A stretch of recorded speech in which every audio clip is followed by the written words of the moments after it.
Hello family, જય શ્રી શ્યામ, જય સીતારામ. આપ સૌને મારા જયરામજી આજના નવા વ્લોગમાં આપનું સ્વાગત છે.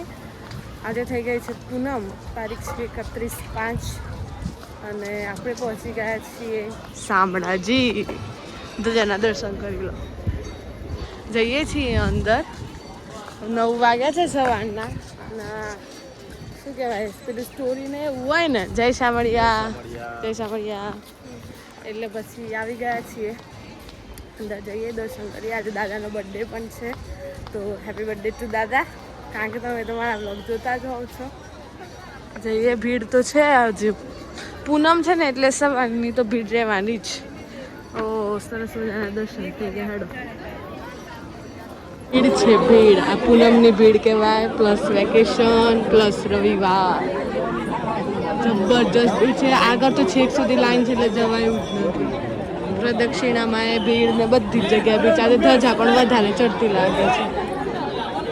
યશ્વીને લોકો આવ્યા છે પણ હવે કઈ બાજુ? હા, એ પ્રદક્ષિણા કરે. જો બંને પિન્ટુ માસી બંને તમારા પેલા બે ભીડ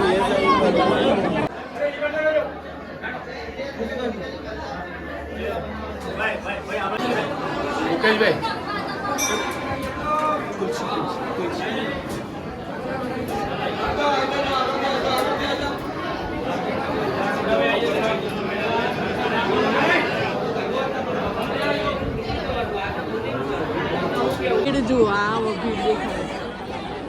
અંદર તો શ્વાસ ના લેવાય એવું છે.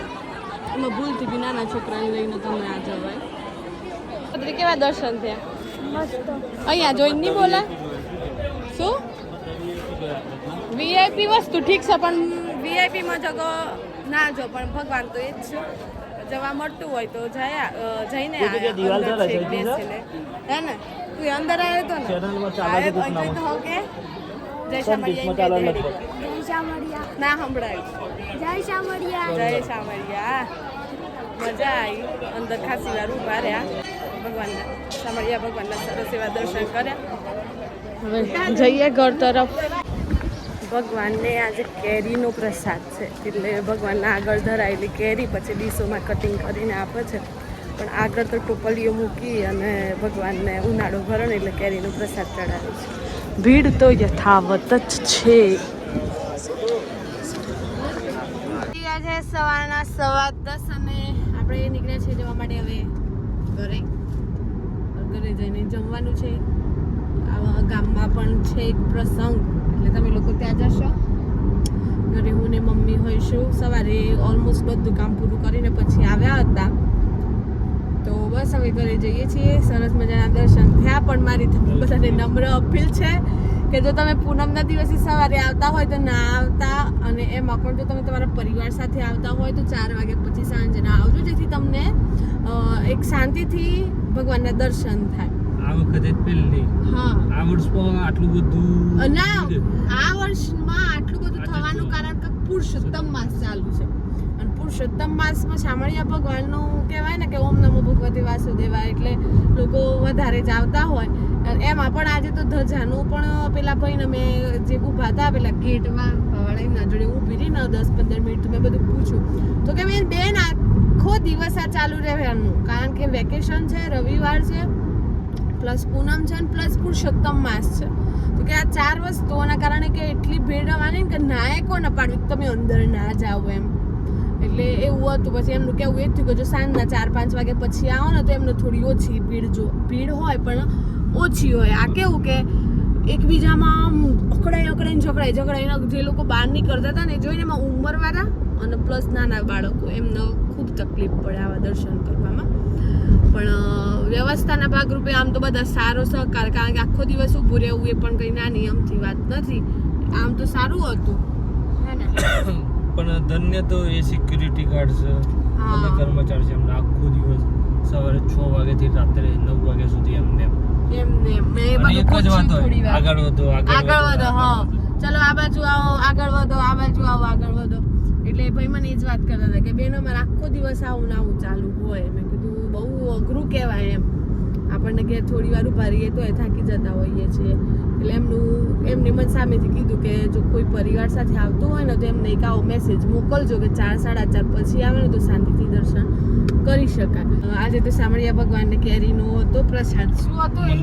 મનોરથ કેરીનો મનોરથ હતો. સીઝન હા એટલે દરેક સીઝનમાં જે સીઝન ચાલતી એ પ્રમાણેનું હોય. ભગવાનનો ભોગ તો પહેલો પછી આપણો કહેવાય એવું. બધું છે પહોંચી ગયો છે ગળાદર. કારણ કે પેલા રોડ ઉપર તો હવે નહીં જવાય એવું. રસ્તા હાવ તૂટી ગયા છે યાર. રસ્તા તૂટી ગયા ચોમાસું આવતા પહેલા. શું કરી શકાય? તક્ષુભાઈ શું કેવું તમારા રસ્તા બાબતે? તક્ષુભાઈ ના જીતપુરમાં નવો રોડ બને છે એટલે તક્ષુભાઈ નું કેવું એવું છે કે બધા રોડ નવા બનવા જોઈએ. તક્ષુભાઈ જય શામળિયા. અરે બોલો તો ખરા. નહીં બોલું. તક્ષુભાઈ નું ઊંઘ પૂરી નહીં થઈ. રાત્રે જે વાવાઝોડું આવ્યું છે ભલે તો પેલો રૂમની બારીમાંથી વિન્ડોમાંથી જે વીજળીના પેલું લાઇટિંગ થતું હતું ને એ જોઈને પહેલા તો બીક લાગતી હતી. ખતરનાક એમાં તક્ષુ તો મારે ઉડી જ જવાનો હતો પણ રહી ગયો છે. એટલું વાવાઝોડું ખતરનાક હતું. એક બાજુ લાઇટની ઘરમાં ટકાયના બહાર ના નીકળ્યા એવી બધી સ્થિતિ હતી. પણ કંઈ નહીં હવે કુદરતના સામે તો કોઈનું એ કરી શકે. પણ ખતરનાક કુદરતને આપણે કેવું છે કે આવું બધું તો ના મોકલો. ખબર હોય તારીથી લગભગ 2 થી 3 4 વર્ષ પહેલા તાવતે આવ્યું હતું. ખબર છે તાવતેનું જ આ મિની વર્ઝન હતું. કાલે ઝાડ તો અમે જોઈને એવું બધું હતું પણ કઈ નહીં. ચલો ગયા છે 12:30 અને તક્ષભાઈ શું કરે છે? શું કરો છો ભૈયા? આજે કોની મેચ છે તમારા? જીટી ના આરસીબી. કોણ જીતવાનું? અને જીટી જીતી દો. એક વખત પેલું બોલ દે ને હેડો ને થોડું કોમેન્ટ થોડું બોલો. આજે ફાઇનલ આરસીબી જીતવાની. મમ્મી બેઠી છે વરસામાં છે ઉભા કો. હા નરેન્દ્ર મોદી સ્ટેડિયમમાં તક્ષભાઈ ચૌધરી રમવા જવાના છે. શું કેવું છે તમારું? હા હે આવા જાવ બધો થાક કહી છે ક્યાંય દેજો ભાઈ. થાક કયો કે દે. હાવત તો હાવત છે ભાઈ. હાવત અત્યારે આરામ પર છે. હાર આવે રાત્રે ફૂલ જોશાઈ જાય આરસીબી ની મેચ છે એટલે ફૂલ. હાવત રાતનું હમણાં મેચનું ઉજાગરું છે એટલે અત્યારે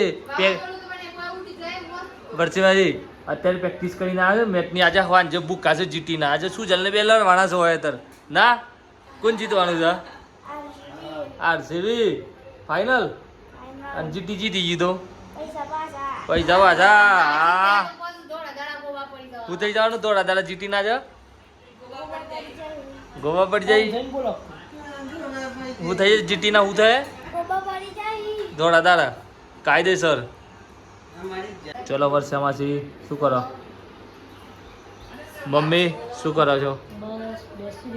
બેસી રહ્યો છે. વર્ષીમાંથી કામ પતાય ના એવું? અમે ગામમાં જમવાનું તો જમીન આવ્યા. રસ તો પૂરી. શું કેવું ભૈયા? તમે શું કર્યું હતું? પેન્ટ વગાડ્યું હતું? રસ ખાધો તો પેન્ટી? હે દાળ ડોળાઈ હતી.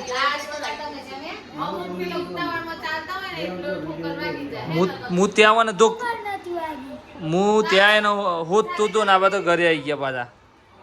એકલા આવી ગયા હતા તમે? એકલા આવી ગયા હતા એવું? હા હુવાય ગड्ढे બંગલા એવું. બપોરના 1:15 અને અહીંયા ચાલુ છે ટીવી ટાઈમ. મમ્મી ટીવી જોવે છે, તક્ષભાઈ મોબાઈલ જોવે છે, રિપોર્ટર સાહેબને યથાવત મોબાઈલ ફોન ચાલુ હોય છે. અને એ બસ હવે રાત્રે બહુ ખતરનાક વાવાઝોડું આવ્યું હતું એના પછીનો આ તડકો તો એવો નીકળ્યો છે કે જાણે કશું થયું જ ના હોય રાત્રે. આ બધું તો ઉડીને જતું રહ્યું હતું. એટલું બધું એ આવ્યો હતો એટલે છે એવું. અને બસ હવે રાતના વાવાઝોડાનો જે પેલો ઉજાગરો છે એને આપણે બપોરની ઊંઘના સ્વરૂપે પૂરો કરીએ અને વિડીયોનો એન્ડ કરી દઈએ હવે. એટલે જો વિડીયો ગમતો હોય તો લાઈક કરજો, શેર કરજો, ચેનલ પર ના હોય તો સબસ્ક્રાઈબ કરજો. કોઈ ચકલું ના દેખાય, હજુ તો ખાલી 12:30 જ થયા છે, કોઈ જ નથી દેખાતું એમ.